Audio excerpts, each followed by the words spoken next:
President likely to resign by Saturday.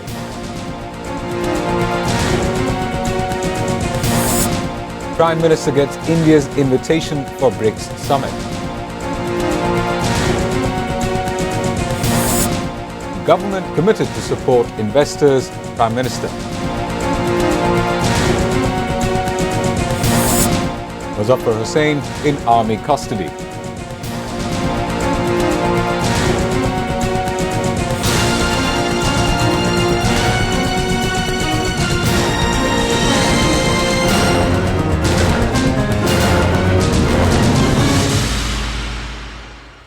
Those were the headlines. Good evening, I am Shahzan Ahsan with English Bulletin. President Mohammad Shahabuddin is likely to resign within Saturday. Bangla sources gave the information. However, no official announcement on the matter has been made from the President's office or from the government. Mohammad Shahabuddin was elected as the 22nd President of the country on February 13 in 2023. He took the office of the President on April 24. There had been demand to remove him after ouster of Awami League government in 2024. However, he survived due to BNP's support on the apprehension that his removal will create constitutional vacuum.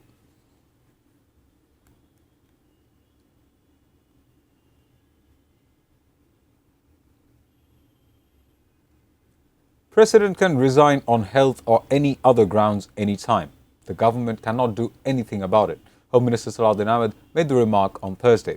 He said if the President wants to resign, he will give his resignation paper to the Speaker as per constitutional norms. The Home Minister was talking to the journalists on the issue after a meeting on development of Cox's Bazar at the Ministry of Finance at the Secretariat on Thursday.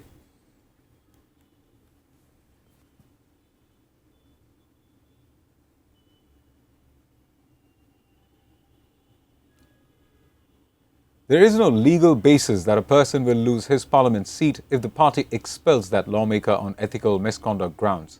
Election Commissioner Abdur Rahman Al Masood made the remark on Thursday in his reaction to the expulsion of Xtra for lawmaker Ghazi Nazrul Islam from Jamaat Islami. He said EC will make decision on Ghazi Nazrul Islam after getting letter from the National Parliament.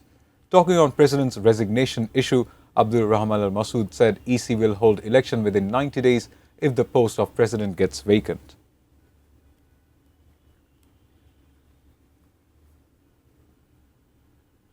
India has invited Prime Minister Tariq Rahman to attend BRICS summit scheduled to be held in Delhi on September 12 and 13. State Minister for Foreign Affairs Shama Obaid made the disclosure at a press briefing at the Foreign Office on Thursday. She said India's invitation letter has already been sent to the Prime Minister's office.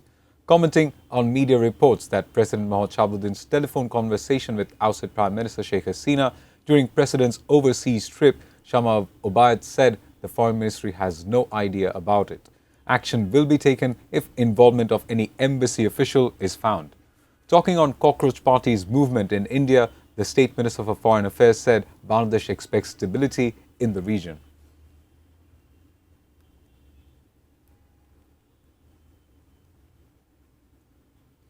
Government is determined in giving time, support and policy assistance to local and foreign investors. Prime Minister Tariq Rahman made the remark in his address to FCCI FDI conference organised by Foreign Investors Chamber of Commerce and Industries at Bangladesh-China Friendship Conference Centre on Thursday. The Prime Minister said rendering support to investors is not a mere assurance, rather a specific commitment of the government. He said his government is determined to turn Bangladesh into a country of $1 trillion economy by 2034. Future of Bangladesh depends on building of long and credible local and foreign partnership. Earlier, the Prime Minister went around different stalls of Investors Expo and talked to the representatives of the participating organizations.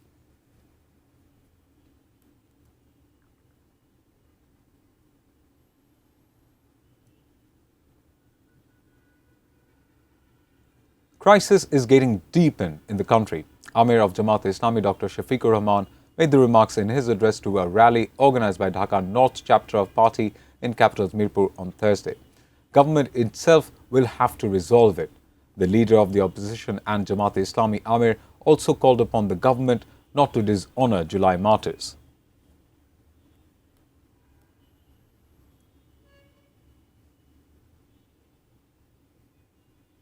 International Crimes Tribunal 2 has ordered to send former army officer Muzaffar Hussain, arrested in Shohid President Ziaur Rahman assassination case, to army custody, showing him arrested in crimes against humanity case.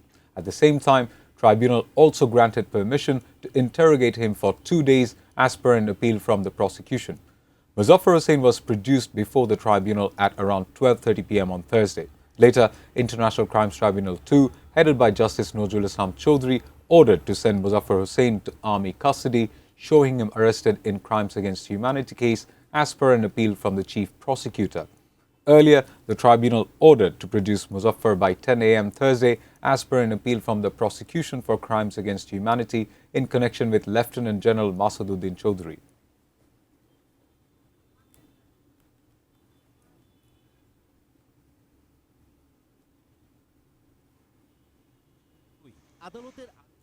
Now a short break. We'll be back soon with CNG crisis make people suffer bitterly.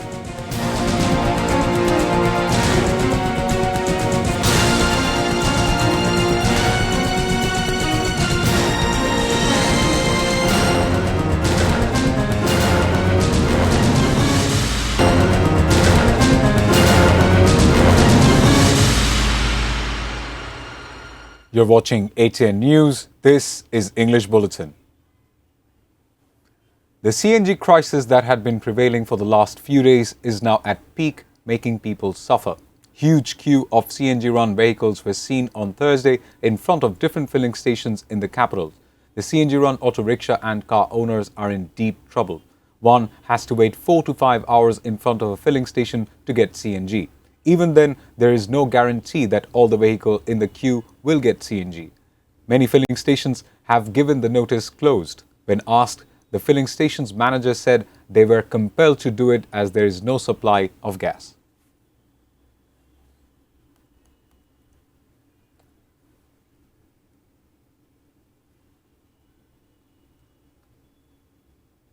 Now, news around the world.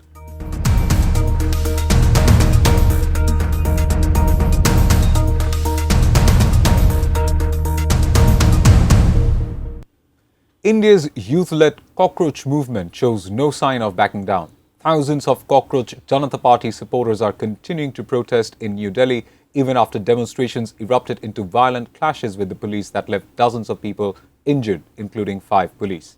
The streets leading to Jantar Mantar are reverberating with slogans against Prime Minister Narendra Modi and anger towards security forces. After police crackdown, stands seem to be moving from resignation of Education Minister Dharmendra Pradhan to demands that Modi himself should also resign. The wall graffiti read, "First it was about Pradhan, now it's about Modi." People from different parts of the country and the opposition leaders are holding protests. There had been huge clash between protesters and police on Wednesday as well.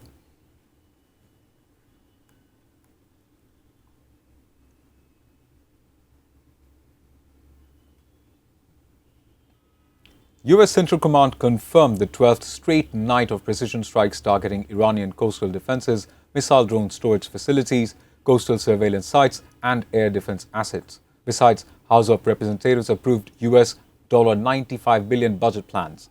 The majority of funds for military operations tied to Iran war. Renewed US campaign followed Hormuz Strait incidents and the complete breakdown of MOU or ceasefire. CENTCOM claimed US strikes launched to further degrade Iran's ability to threaten civilian mariners and commercial vessels transiting regional waters. President Trump threatened to bomb and destroy an Iranian bridge or power plant for every new attack by Iran on a ship in the strait. Iranian media claimed US attacks hit civilian infrastructure, military targets in Bushehr, Ahvaz, Jask, and Dimeshq and Sirte. Foreign Minister Abbas Araghchi vowed forceful response to US strikes, stating clear defense doctrine as eye for an eye.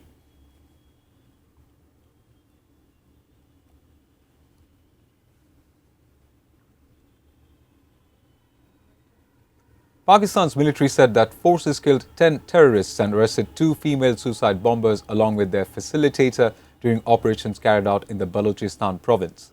Pakistan military claimed the deceased terrorists were nexus of India-sponsored Fitna al-Hindustan and Fitna al-Khawarij in Balochistan. According to ISPR statement, Pakistan's security forces had carried out multiple intelligence-based operations in Balochistan's Surab and Mastang districts over the last 48 hours to weed out remnants of terrorists and their facilitators linked with Fitna al-Hindustan and Fitna al-Khawarij. 7 terrorists were killed in Surab while 3 in Mastang districts. 2 other suicide bombers and their facilitator were also apprehended in Mastang, belonged to Fitna al-Hindustan.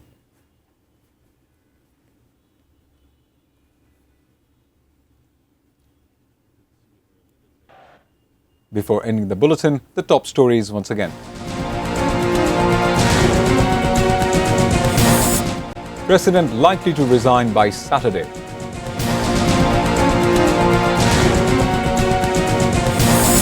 Prime Minister gets India's invitation for BRICS summit.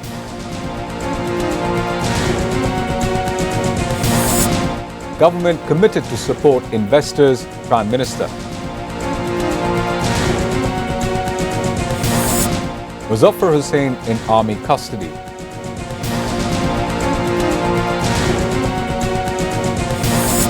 CNG crisis make people suffer bitterly.